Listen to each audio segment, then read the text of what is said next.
Jadi menurut Anda ini untuk menyudahi polemik ijazah asli atau tidaknya Pak Jokowi, ini endingnya harus di pengadilan nih? Ya, saya kira kan proses hukum itu tidak semua harus pada ujungnya di pengadilan. Ada penyelidikan, ada penyidikan, kan gitu, ada penuntutan dan kemudian pemeriksaan di persidangan. Dan dalam kasus ini memang kemudian ketika memang tidak ada peristiwa pidana, ya penyelidikan akhirnya mengambil sebuah kesimpulan tadi itu.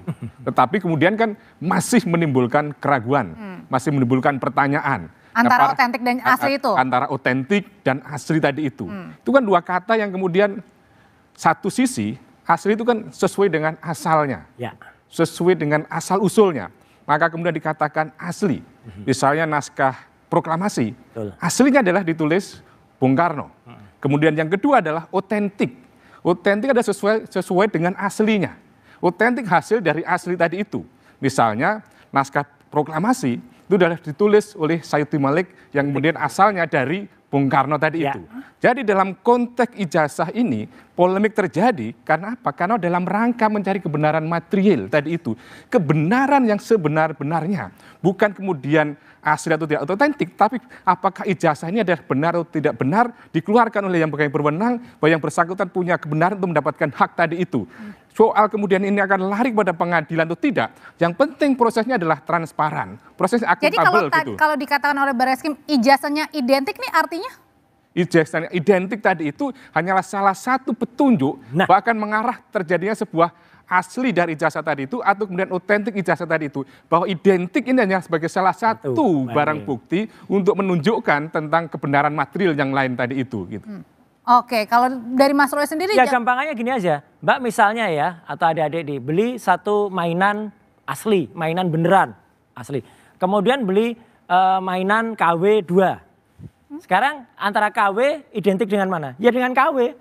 Jadi bisa jadi kalau itu yang pembandingnya adalah juga KW, yang di sini ya identik juga dengan KW. Jadi harus hati-hati. Pembandingnya itu benar-benar yang benar apa enggak. Tapi betul, benar malah. Membandingkan harus apple to apple. Persis. KW dengan KW. KW dengan KW lah. Asli dengan asli mestinya kan. Makanya begitu, makanya harus dilihat apakah ijazah yang dikumpulkan itu ijazah yang dipilih secara subjektif dari teman-temannya atau random acak. Nah ini kita harus publik tahunya gimana Pak Susno? Ini sebenarnya simpel ya, tapi mungkin dalam komunikasi massanya yang kurang begitu bagus. Setuju. Kenapa?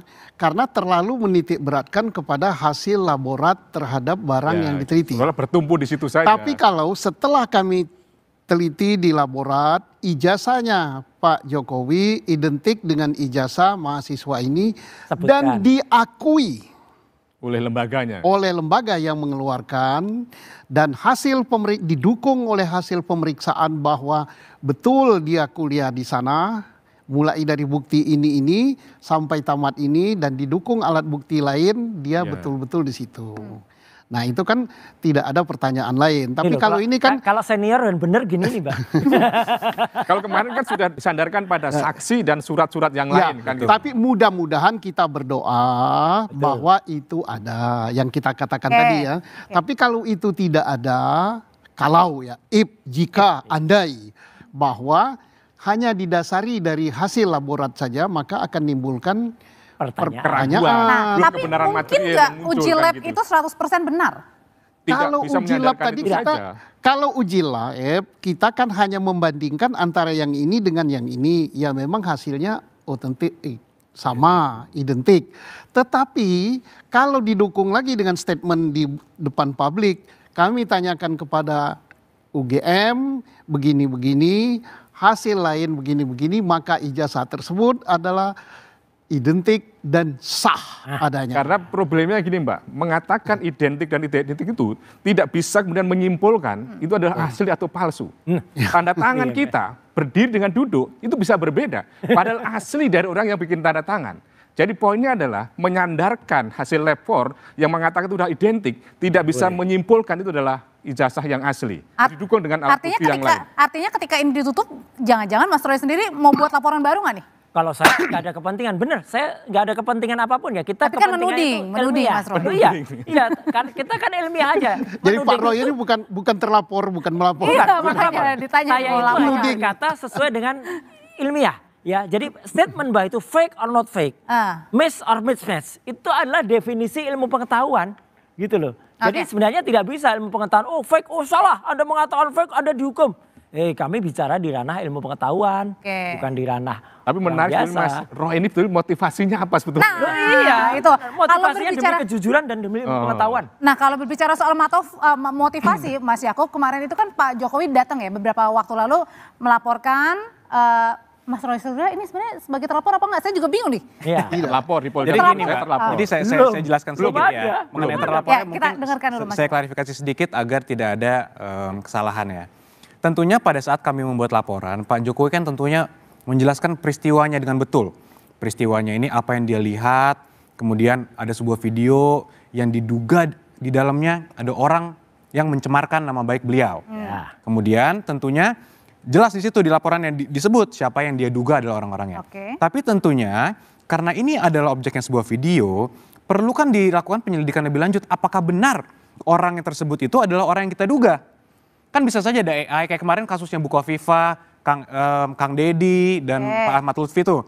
Bahwa ada video menyatakan bla bla bla ternyata bukan. Jadi di situ Pak Jokowi datang sebagai pelapor. Tentunya. Dan yang di Polda Metro kan? Yang di Polda Metro. Dan terlapornya salah satunya bukan. Jadi dia melaporkan suatu peristiwa. Disebutkan di peristiwa tersebut bahwa saya melihat suatu video di sini orangnya di situ ada siapa? Orangnya kami duga adalah ada yang inisial kami sebutkan kemarin. Tapi tentunya siapapun di dunia ini tidak bisa tentunya menyatakan secara pasti ini adalah orangnya karena kan harus diselidiki dulu apakah benar. Makanya itu di Polda tentunya kemarin logikanya mereka harus memanggil dulu pihak-pihak untuk dipanggil undangan klarifikasi kan. Apakah betul? Statusnya sebagai? Apakah betul? Itu statusnya silakan ditanya. Diklarifikasi. Mas Yakob, jujur, betulkah Anda mengatakan bahwa terlapornya adalah RS, TT, ES? Kami sebutkan bahwa di dalam video tersebut kami duga adalah orang-orang tersebut. Disebutkan inisialnya loh? Disebutkan, kami sebutkan. Enggak, dalam laporan kami bukan inisial, Mas. Dalam laporan kami nama penuhnya kami sebutkan. Namun kan itu kan jelas betul. Jelas, betul. Di kronologinya ada. Jadi Mas tenang saja. Jadi pasti ada kok nama-nama itu. Jadi kan sudah jelas. Jelas. Niatnya ngelaporin. Jelas. Di situ kan kami duga adalah orang-orang tersebut. Tapi tentunya kan kami tetap mengedepankan praduga bersalah dan kami harus menghormati proses penyelidikan yang ada. Siapa tahu AI. Makanya itu harus dilakukan penyelidikan, ditanya, harus diklarifikasi dulu dong. Yang kami sebutkan di situ pada tanggal sekian Anda di mana? Apakah Anda betul ada di video tersebut? Ketika itu baru bisa menghasilkan penyelidikan yang betul-betul dipertanggungjawabkan. Dan paling lucunya, Pak Andre, untuk supaya orang tahu, yang dilaporkan di dalam surat panggilan undangan itu adalah peristiwa tanggal 26 Maret 2022. Saya tidak 2022. Ada dalam video yang disebutkan tanggal 26 Maret 2025 itu. Berarti udah nggak ada. Tahun lama ya. Jadi lokus dan tempusnya 26 Maret 2025. Jadi ini statusnya tidak sebagai terlapor atau apa nih? Karena bingung nih, katanya nggak ada nama terlapor. Jadi begini. Kata Mas Yakub. Kalau saya Pak Roy kan tidak membela salah satu pihak ya. Sebagai penyidik katakan ini melapor. Melapor kalau nggak ada yang perlu kalau ada apapun yang diketahui harus dia masukkan. Orang yang dilaporkan belum tentu bersalah. Apalagi peristiwanya 2025. 25. Enggak, sorry. 26 Maret 2025. Apalagi misalnya setelah dicari unsur-unsur pasal yang dituduhkan, dia tidak masuk di situ.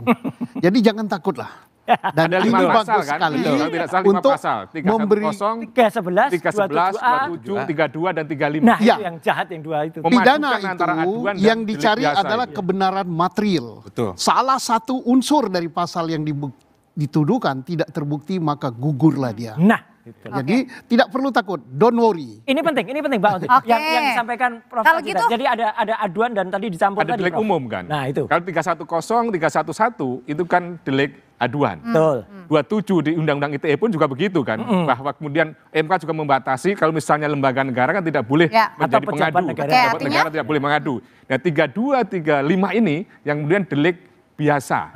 Yang kemudian ini nanti menjadi kesulitan. Misalnya Pak Jokowi bermaksud mencabut aduannya, maka proses berjalan di Nah kalau gitu pertanyaan selanjutnya yang akan dijawab sama Mas Yakub. Sebenarnya ini jadi nggak sih Pak Jokowi ini memidanakan Mas Roy Suryo? Nanti ya.